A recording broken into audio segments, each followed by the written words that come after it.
D'autres interventions pour le projet de loi 14. Alors, Monsieur le député de Sainte-Marie-Saint-Jacques. Merci, Madame la Présidente.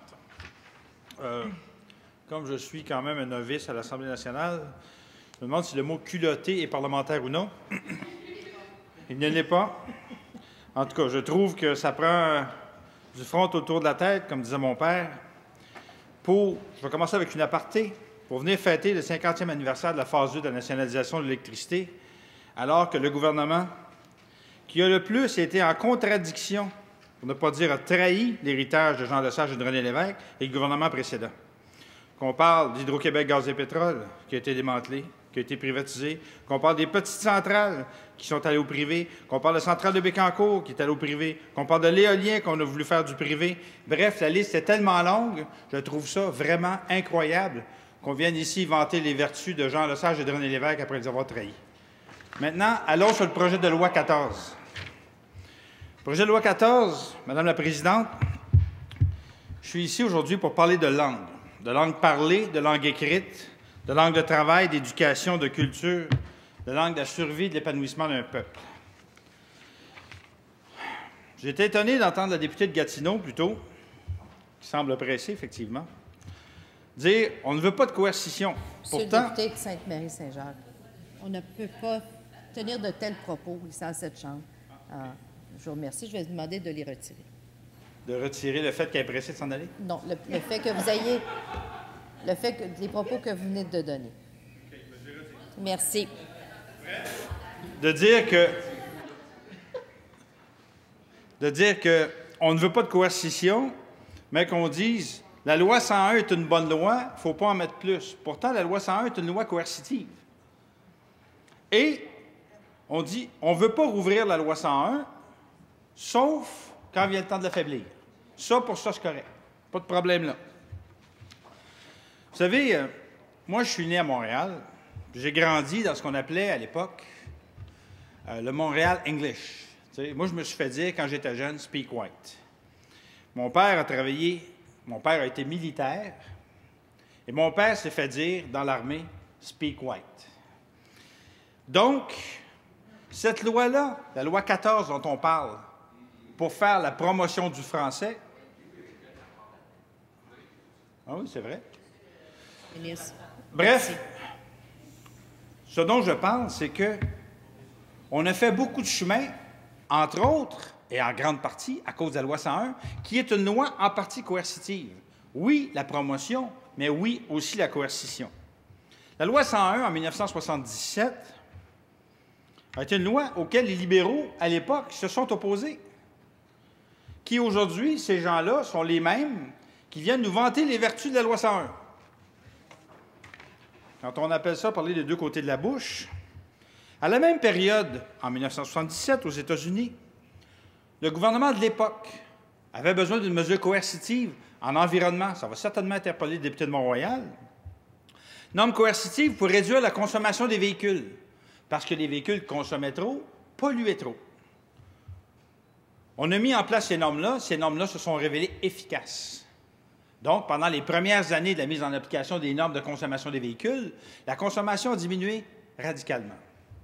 Pendant les premières années de mise en place de la loi 101, on a vu l'essor du français augmenter de façon considérable.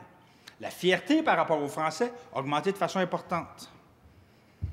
Que découvre-t-on de ça? Très simple. Que lorsqu'on se contente de mesures incitatives, aussi bien en français qu'en environnement, le résultat va s'avérer très en deçà des attentes. Que devons-nous faire 35 ans après la mise en place de la loi 101? C'est simple. La même chose que le président Obama a fait en 2009 pour les normes de consommation des véhicules qui n'avaient pas été resserrées depuis les années 70. Les mettre à jour, les moderniser, bref, les amener au 21e siècle. Si l'opposition officielle ne veulent faire que des campagnes de promotion du français, je les invite à quitter l'Assemblée nationale et démarrer une agence de publicité. Oui, Madame la leader adjointe. Madame la Présidente, je vais invoquer une question de règlement. Je comprends que nous ne sommes pas tout à fait sur la même longueur d'onde, qu'on a des positions qui sont différentes. Sauf que le député n'a pas d'affaire à inviter les députés du Parti libéral à quitter l'Assemblée nationale. Nous avons tous été élus en même temps le 4 septembre et nous avons notre légitimité d'être ici. S'il veut que le débat soit serein, je l'encourage à exprimer ses idées, mais d'une manière tout à fait correcte, Madame la Présidente. Monsieur le leader adjoint. Là, j'ai mon voyage. Écoutez, là, ça, c'est l'opposition officielle là, qui, depuis le début de ce projet de loi-là, nous lance, écoute, des interpellations puis des argumentaires là, 2 fois plus importantes que ce que le député de Sainte-Marie-Saint-Jacques fait actuellement. La leader de l'opposition officielle n'est même pas capable de citer un article de règlement dans son intervention. Je lui demanderai une certaine gêne puis de laisser finir mon intervenant. Bon. On va se calmer, là. On va se calmer, s'il vous plaît, là. Alors, monsieur le député de Sainte-Marie-Saint-Jacques, on n'a pas imputé des motifs. Je vous demanderai votre collaboration. Merci. Nous sommes ici pour voter des lois. On a été élus pour voter des lois. Donc, si je suis pour la promotion et les mesures incitatives, la coercition a sa place pour que le français soit respecté. Sinon, sans loi coercitive, que ferions-nous ici? Nous pourrions simplement ne faire que la promotion. J'interpelle ici le ministre de la Sécurité publique. Faire des campagnes de publicité pour que les gens volent. Faire des campagnes de publicité pour que les gens polluent. Sans loi, sans coercition. Comme ça, il y aurait moins de division, j'imagine. Faire des campagnes de publicité pour pas qu'il y ait de financement illégal. Tu sais? Quoique j'ai peut-être là trouvé un élément de réponse à leur manque d'appui à la coercition. Le Parti libéral du Québec, en 1977, comme en 2013, est à genoux. Nous, du Parti québécois, nous allons nous tolérer droit et nous nous affirmons et nous sommes là pour protéger le français au Québec. D'aucune manière, cela veut-il dire que nous nous opposons à l'apprentissage d'autres langues. Comme la très grande majorité des gens de mon âge, et je l'ai dit à plusieurs reprises, je n'ai jamais fréquenté l'école anglaise. Et pourtant, je parle et comprends parfaitement l'anglais, comme 95 de mes amis, des gens avec qui je travaille, des gens avec qui je suis allé à l'école. Donc, nul besoin de fréquenter l'école anglaise pour apprendre l'anglais. A contrario, l'Association des enseignants de français langue seconde dans les écoles anglaises nous ont très clairement indiqué que l'enseignement du français dans ces écoles anglaises y était totalement inadéquat. Que lorsque les commissions scolaires anglophones vantent les succès de leur réussite en français, bien, d'après ce qu'on comprend, c'est à cause de l'absence de normes vérifiées et vérifiables. Donc, ça rend ces prétendus succès pour le moins caducs. Encore là, on a vu un manque de volonté du gouvernement précédent qui a fait reculer le français, spécialement au niveau du travail. Sur ce point, sachez, Madame la Présidente, que nous sommes déterminés à faire en sorte qu'ici, on travaille en français. Comme député de Sainte-Marie-Saint-Jacques et citoyen de Montréal, qui est né et est grandi à Montréal, je sais pertinemment combien le français a reculé dans le centre-ville de Montréal ces dernières années. Aussi récemment que la semaine dernière, dans un commerce à l'étage en dessous de mon bureau, je me suis fait servir uniquement en anglais. Je pense que ça indique de façon assez claire qu'il y a un problème.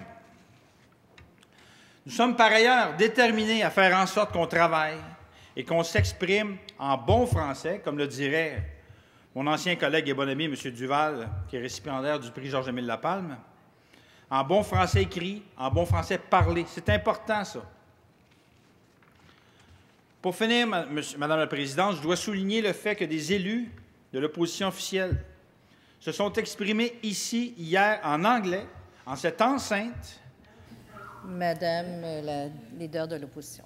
Madame la Présidente, je vais soulever une question de règlement. Je m'excuse, là, mais à ce que je chasse, les députés ici se sont toujours exprimés dans les 2 langues. On a des lois en français et en anglais également. Donc, je ne crois pas qu'on peut reprocher aux députés qui parlent l'anglais de parler en anglais à leur population. Alors, regardez, juste un petit moment, Monsieur le leader, là. Alors, c'est permis de s'exprimer dans les 2 langues ici, en cette Chambre, depuis très longtemps. Alors, on ne peut pas imputer à ces gens-là de le faire. Alors, je vous demanderai votre collaboration, Monsieur le député, Monsieur le leader adjoint. Est-ce que vous avez un commentaire à ajouter? Est-ce que c'est une question de règlement? Article 239, nous étions sur le thème, là, justement, de la Charte de la langue française. Je crois que le député n'avait pas de reproche à faire à ce niveau-là. Il ne faisait que relater un fait, sans aucune mauvaise intention. Je vous demanderais quand même d'être conciliant de l'autre. Monsieur le député de Sainte-Marie-Saint-Jacques, compte tenu des informations, veuillez poursuivre. Je veux souligner que les élus de l'Assemblée nationale, à l'Assemblée nationale de l'opposition officielle se sont exprimés en anglais au sujet d'un projet de loi 14 sur le français. Ah, vous avez peut-être le droit, mais ça montre à quel point, à mon avis, vous êtes colonisé. S'il vous plaît, pas d'interpellation. S'il vous plaît, pas d'interpellation. Bien, justement, les propos, c'est de l'interpellation entre vous. Alors, Madame la leader de l'opposition, je vous donne la parole. Madame la présidente, il vient de nous traiter de colons. Je vais vous demander de lui demander de retirer ses propos. Alors, je demande la collaboration de tout le monde, là. Alors, Monsieur le député de Sainte-Marie-Saint-Jacques, merci. Alors, vous avez terminé votre intervention, Monsieur le député? Alors, je vous remercie, Monsieur le député. Monsieur le député de la...